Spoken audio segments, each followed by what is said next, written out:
let's sing forth his glorious name. You can turn to hymn number 200, or the words will be on the screen. Let's sing together.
is a pleasure to welcome you to First Baptist Church of Killeen. Many of you are worshipers with us on a normal basis on Sunday morning.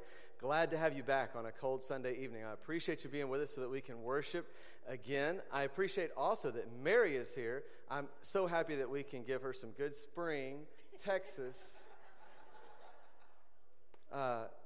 welcome from her cold days in Tennessee. But Mary just made it in by the skin of her teeth. We had some difficulties through Dallas, so I'm just happy that she is here and to lead us in worship and for us to partner with them. And so thank you so much for being with us. Thank you, Mary. This is going to be the last thing I get to say today, and I'm excited about that. I'm just going to hand the torch over to you and let you take the rest of the evening. If you'll join with me in prayer, we'll continue. Lord, we thank you so much for bringing us again into your refuge, into your sanctuary, away from the cold and other moments of life, that we can, for a moment, have a break, have a moment at the throne, at your throne. And Lord, we just pray that the talents and the offerings given tonight will be for your glory, not for the glory of anyone on stage, not for the glory of First Baptist, not even for the glory of Mary McDonald, but that it may all be, every note, every detail of this evening, may it go to your glory. And we thank you for those that have gathered with us. Let us continue in warm worship now, we ask in your name.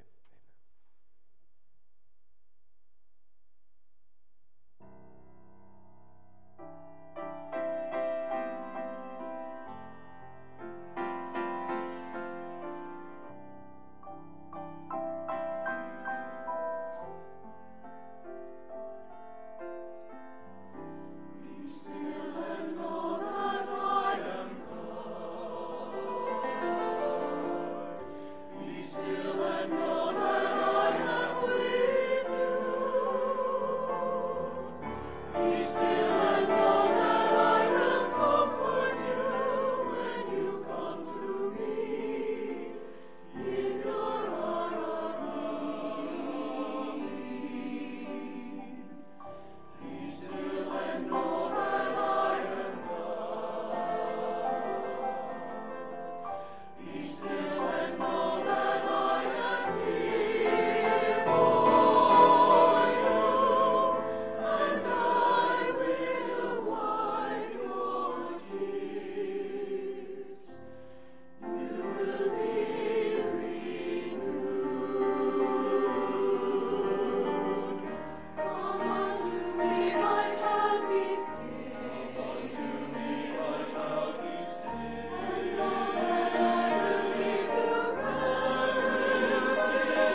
You alone are God.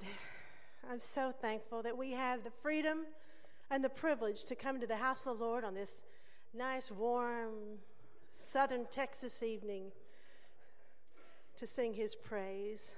I could have gone home after all hell the power. And you know, it is our role to be mere conduits to lead in worship tonight. I hope that the music will sing through you, even if you don't know all the words or all these melodies, and will speak to your heart.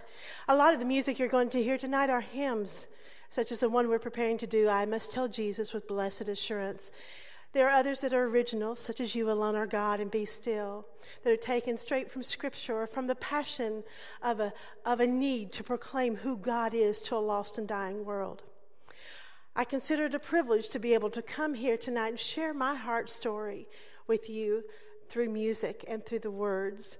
Thank you so much, Rief, for inviting me to be here and to stay in Cindy and Bruce Berry's home. She has been a friend of mine for a long time. I know that those of you who worship here on a regular basis are privileged to have her in your midst and her dear, sweet heart to share her love for the Lord through music as well. For those of you who are regular attenders here, you are so blessed to get to hear this incredible choir and orchestra on a weekly basis. They're tremendous. I travel about every weekend, and you all may be spoiled just a little tiny bit. They're extra good, and this is just a complete blessing. Last night we were enjoying some dinner with Cindy and Bruce and Rief and April, and he said he remembered doing my music when he was like 6 years old. 14, something like that. And it reminded me, I was in Raleigh, North Carolina several months ago, and a woman who was a cornerstone member of the Sanctuary Choir, she was in her mid-90s, had been faithful to this choir for more than 73 years. And following the evening concert, with the aid of her nephew and her walker, she made her way to me, and she took my hand as it trembled, and she said, "Honey, I'm just delighted to finally meet you. I have sung your music all of my life," she said. Yeah. So I'm thankful they let me out of the nursing home to come and be with you folks. But listen, we're going to share a piece now. This one was one of the first things I ever wrote back in 1982, 83, first anthem that I think ever kind of caught on.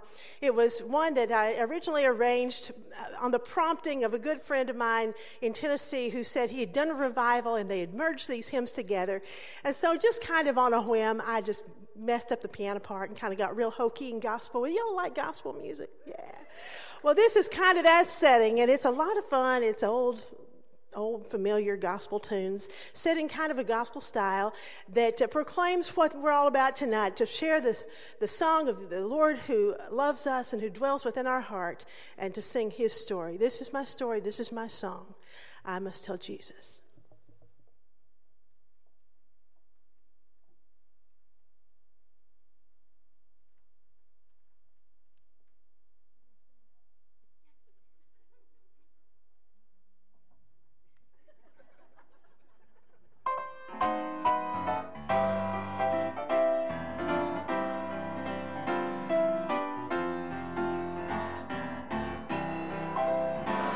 Tell Jesus.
Oh, that gets something going inside of you? Yeah, just a little bit. Y'all have probably guessed, if you haven't by now, I'm from Tennessee. If the accent doesn't give it away, the hair does. No? Yeah, from the hills of East Tennessee. Anybody know Knoxville? You ever been there? And yeah, good. Are we related? Very often that's the case. I have been doing an interim stint in a small little church just outside of Knoxville, and the pastor came to me. He said, "Now, Ms. McDonald, I'm going to tell you everything you need to know about my congregation." He said, "We got 500 members and 7 last names." So he said, "Don't make anybody mad." I have grown up in Knoxville, Tennessee, in the northeast part of the town. It's kind of the old part of Knoxville, where everybody that grew up there is still living there a generation or two away from. We all know each other. We've known each other's parents and grandparents and their children and their children's children. And it's just a special little community, kind of the best little kept secret in Knoxville.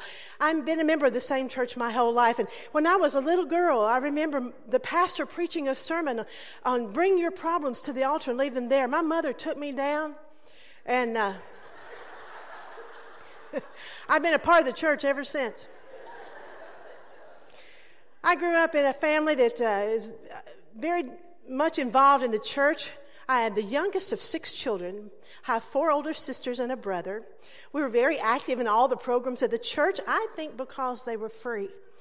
And Mom could just drop us off and have us in a mission program, a choir program, and so forth. Well, we were all somewhat musically inclined, but we didn't have the finances in order to be able to do all the musical study. My mother got the John Thompson Big Red Book, Book A. Anybody? Yeah, there's hands. How many of you are still in counseling from John Thompson? Yeah, right here. And she tried to teach my oldest sister, my brother, some of the finger placements and how to do actual piano playing the right way. But I could play by ear. And I, as a 5-year-old little girl, would go into this large upright piano and sit down with both hands and imitate the music I would hear on church or on the television or radio, or just hear them play out of the big John Thompson book. And I'd go in there and jazz it up, and they'd get all mad. And Mama, don't let her play. But I've always been able to hear something and imitate and play it back. But as being the last in line, we just ran out of years. I never got to study piano. My mother called me about 15 years ago. She said, "Well, Mary, if you still want to study piano, honey, it's your turn." Yeah. Yeah. When I was growing up, I think I was back in high school when Mom went back to her job as a school teacher. My sister, who's 18 months older than we went to school that was just across the street from the church. So as a school teacher, her schedule gave us about a 45-minute overlap. So every afternoon, Ruthie and I would walk over to the church and just sit there and do homework, or I would slip into the choir loft and listen to the organist preparing music for Sunday, and just sit there and listen. We had a magnificent pipe organ, and I fell in love with it even as a young high school student. And I remember one afternoon, Miss Beverly invited me down to sit with her on the organ bench and turn her pages. Now, Billy, I couldn't read a note of music, so I just stared at her like, now? Should I turn it now? I don't know, ma'am. I don't know where we are. And she would just nod, and I'd turn 14 too many pages and knock the book off. But I think it was somewhere later that year that she took a retirement due to health concerns. At the time, we were without a minister of music. We had an interim, and I went to him, and I told him I had been studying the organ. Being none the wiser, he gave me a key to the shots. And one afternoon I went in there and I rolled the lid back. Now, Miss Beverly always had music, but I didn't have any music and I couldn't read it. But I couldn't do algebra either. So I put my algebra book up on the music rack and set it there so it looked like real music. And I began to just play holy stuff and unholy stuff and made it sound like church anyway. One lady came through one afternoon. We used to have youth week. Do y'all remember youth? Maybe you still do that, where the young people assume all the various roles as a youth pastor, youth music leader, and all that sort of thing. And she said, "Mary Beth, you need to be our youth Sunday organist." Well, I thought I'd be glad to do that. I had my eyes on one of the young boys in the choir, and we had a large 100-voice youth choir. I thought the only way he's going to single me out is if I do something like sit on the organ bench. So I agreed to play. My prelude was Elton John's Funeral for a Friend. In the bulletin, we just called it Prelude in E minor by E. John. People were blessed. My offertory was the theme from the movie, a Brian Piccolo, Brian's song, because I wanted Brian McDonald to ask me out. So I thought, I'll play a song. Da-dee-da-da-da-da. Beautiful melody. People were saved. Brian asked me out. You know, next week we celebrate our 36th wedding anniversary. Isn't that amazing? All because of that offertory, I believe. When I went off to Carson Inman College, it's a little small Baptist college east of Knoxville even, about 45 minutes. I went on a home economics scholarship. Now, I followed in the footsteps of 4 older sisters, each of whom were home ec majors. And my dad was kind of old school. He believed all us girls needed to be able to cook, clean, raise children. Anybody? Yeah. And, my mom made all of our dresses. Well, we were always the family seated in 5 floral dresses and a floral shirt on the...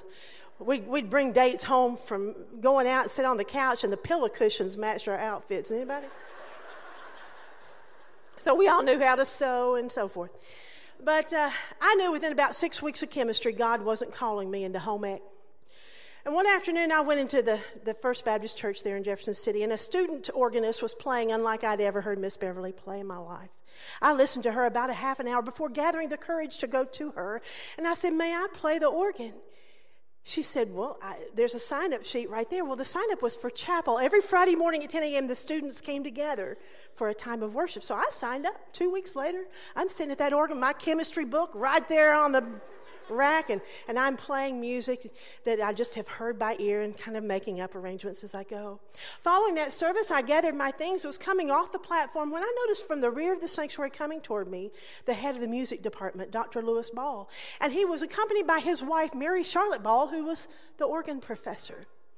Now, I knew who they were, but they didn't have a clue who I was. And as they went closer to me, I reached out to shake his hand, which he did not, and he said, "Who are you?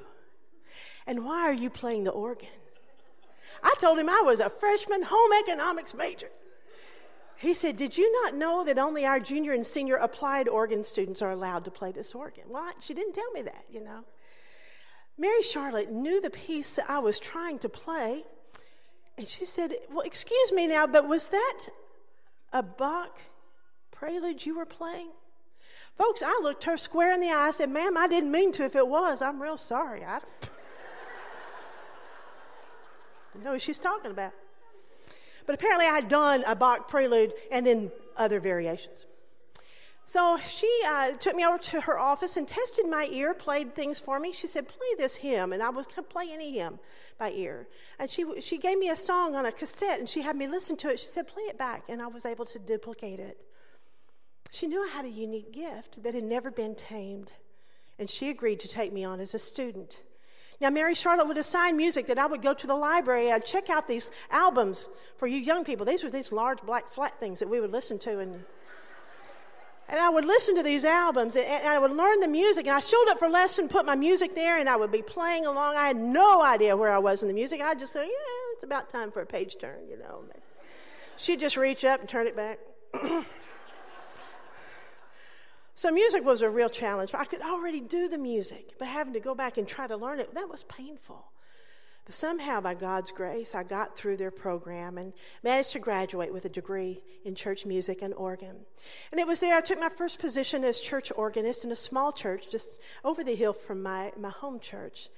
And for 3 years, I sat and rather than read music, I would improvise on hymns. Just to give you a short sampling of what some of those sound like. Remember now, I'm relatively new. My ear is still interfering with my head knowledge of music. And this is a sample of something that may have come out of the organ back in the late 1970s.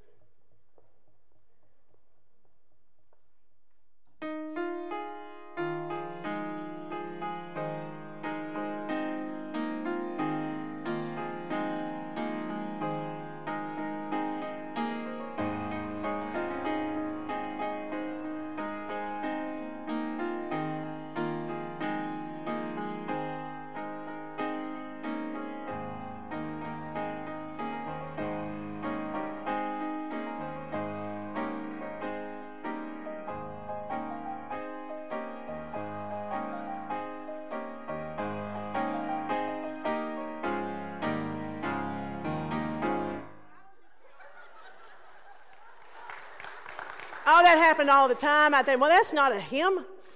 But my minister of music had been recording several of my improvisations, and he said, you need to write these down. My husband's an architect, and for 8 years his mom made him study piano, so he knew music better than I did. Brian drew lines on paper and helped me take his little architectural tools and showed me how to hear the music and write it down. And I guess I wrote maybe 4 organ pieces from those improvisations, and they were all accepted for publication. Now, I really thought that would be the extent of it. It was very hard to do, pen all that music, and I didn't really see that was something I wanted to do necessarily, but maybe something that for that place and time. I was introduced in 1982 to a man who had moved to Knoxville from Waco, Texas, to begin a publishing company, John Purifoy, who worked many years for Word Music, moved to Knoxville of all places. We were introduced by a mutual friend who, John said, you need to write choral music. I said, sir, I can barely write even notes of music for organ. He said, well, I think you have the potential to do it. I said, well, I know I can't write words. I have no sense of theology. And John picked up a hymnal and a Bible. He said, this is all you need. So some 800 songs later, that's all I use. The Bible, the hymnal. See, I tell you this to say I'm not anything special. I barely got out of college. I started in home ec. Why am I doing this? But there's a scripture in the Bible that says that God can take nothing and make something out of it if he's a part of it. And so I've committed my life to say, Lord, if you can find any nugget of goodness in me, just let that shine forth for you. In all of us, there's something special, a gift that God has planted, instilled in each one of you. And I hope tonight is a time for you to just say, Lord, if you can use her, I got a feeling you can use me too. There's a new chorus. Have y'all heard the little chorus that says, he will raise you up on eagle's wings, set you on the breath of dawn, make you to shine as the sun, and hold you where? In the palm of his hand. That's the God I serve.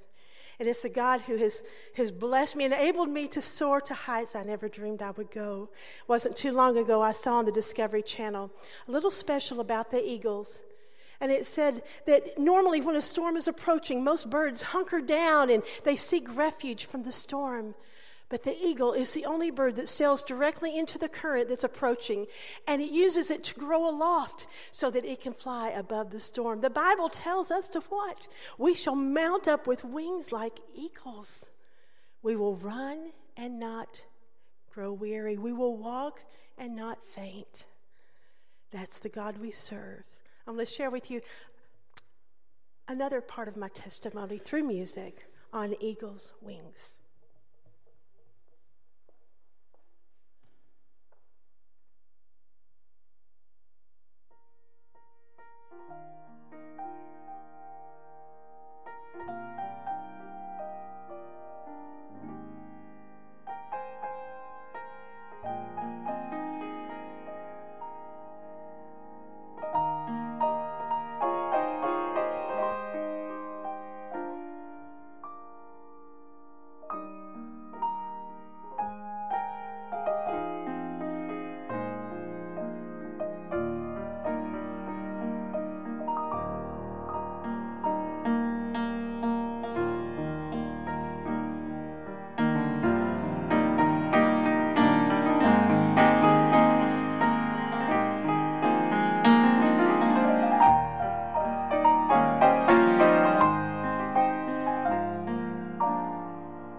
For 20 years after that, I served as editor for the Lorenz Publishing Company and had many opportunities to work with composers and getting music published and that sort of thing. Stepping away from that about 3 years ago to take what few years of sanity remain before the hairspray really affects everything. I sought other publishing options, and I received a call from Hope Publishing Company up in Chicago, Illinois. Steve Shorney, president of the company, called. He said, I hear that you're now freelance, and we would love to have you write something for us. I told him I would be eager to do so. And I asked if he had any specific requests, and he said, well, we have the license and the mechanical rights to How Great Thou Art. Would you do an arrangement? Well, traveling as much as I do, I think that particular summer I had seen as many as 6 arrangements from other publishers, and I thought the world doesn't need another arrangement of How Great Thou Art. Is there anything else I can do? He said, well, have you done one? I said, no, sir. He said, then we would love your arrangement. Well, I set out to score this particular piece, which I think is pretty much the Christian national anthem, if we have one, and began to do a gospel writing of this one Monday morning, and the clouds were moving in, and I was on finale and trying to put in maybe 4 pages or so of this gospel setting of How Great Thou Art. And the storm came through such that in a flash my power went out, and I lost all of that arrangement. It was a good thing. I think the Lord was just going, no. The next morning I went to my knees and said, Lord, I don't know that I even want to touch this. This is one of the best songs ever written, best hymns ever written. And I said, but there's a new, fresh way I can state the message of this great hymn. I pray you'll just anoint me with it. And before noon, I had penned the arrangement you're about to hear. I sent it to Steve at Hope, and within an hour he called back. He said, oh, Mary, I should have told you, you can't alter the melody. Well, I had written a whole new melody. But he said, because of the mechanical rights, this song cannot be altered in any way. And he's, in fact, in keeping with the stipulation, only 4 measures can be altered from the original.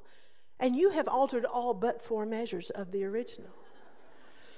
But he said, the problem is we like your melody. So he said, let me see what we can do. And I really thought nothing would come of it. A week later, I received a call. He said, well, the Lord wants this song published. He said, we shared it with one of the family members of the Stuart K. Hines Trust, who immediately said, you can't alter this melody. But once he heard it, he gave a one-time pass for a new melody and said, don't ever ask again. Because it's fresh, it's my heart's painting of this text, and I didn't title it, How Great Thou Art. I titled it, Then Sings My Soul. I believe that long after we're gone, our souls will live on. It is our souls that we are coaching and training to sing and to sing praise unto God. The choir is going to share this great message through music with you now as we sing together, Then Sings My Soul. And following that, a new hymn anthem called By Our Love. It's a call to the church to wake up and to go from this place and to wrap the loving arms and the eyes of Jesus around a lost and dying world.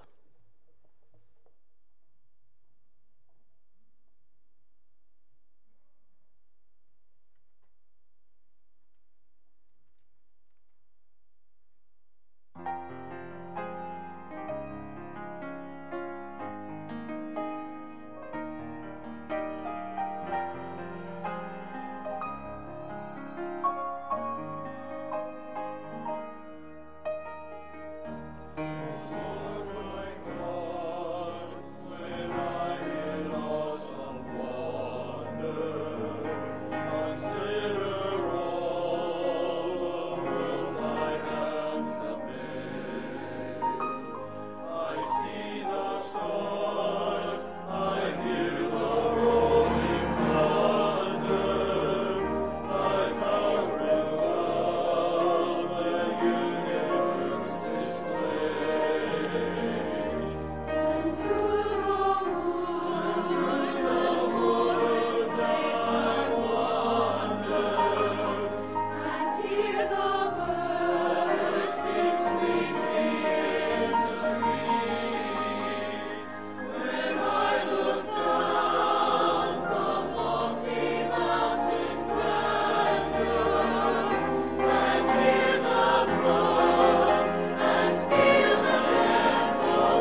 church, arise. That's your call.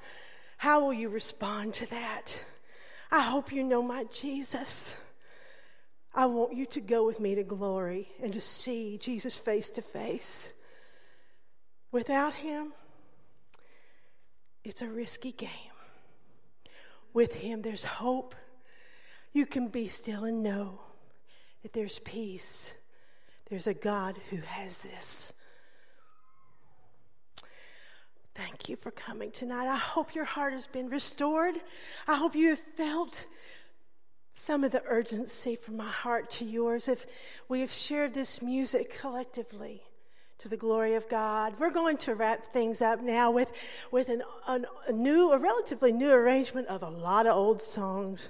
And the words are going to be here, and I want you to sing. Are you feeling like you got to sing? Yeah. This is called Fly Away Home. I'm going to dedicate this to my Delta flight in the morning. And I just pray that Dallas is opened up and I tell you, coming down here, I didn't know how I was going to get here. You know, I honestly believe the last little leg of my flight, there was a kid on the ground with a remote control guiding the plane. But I've always wanted to crop dust, and now I know what that's like. So it's been a joy to be with you, and I just thank you so much for letting this gal from Tennessee come in here and just share my heart with you. You've been a gracious audience. Sing along with us. We're going to wrap things up with this, and then I'm going to take it on home with a piano rendition of How Excellent Is Thy Name, and then we'll turn things back over to the pastor. Thank you so much, and God bless you. Would you like to just give another round of applause to this wonderful choir, orchestra, Billy, Rief, and all of you all? It's been wonderful to be with you. Aren't they great? Yeah. All right, fly away home. Now, you all sing. I want to hear you, okay?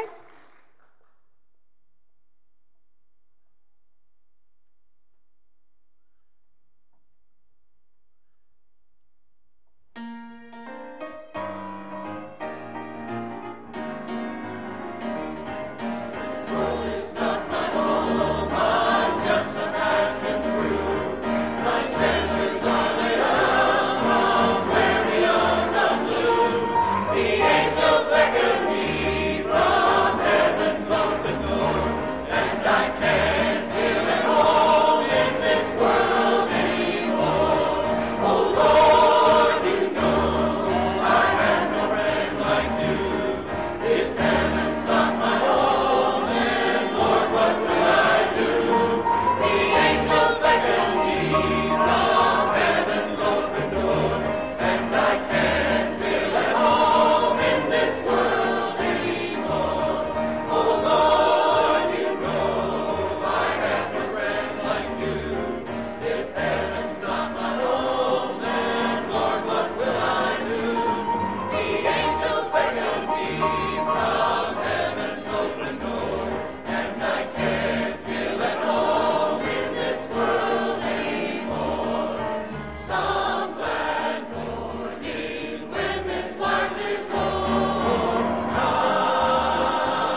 sweet.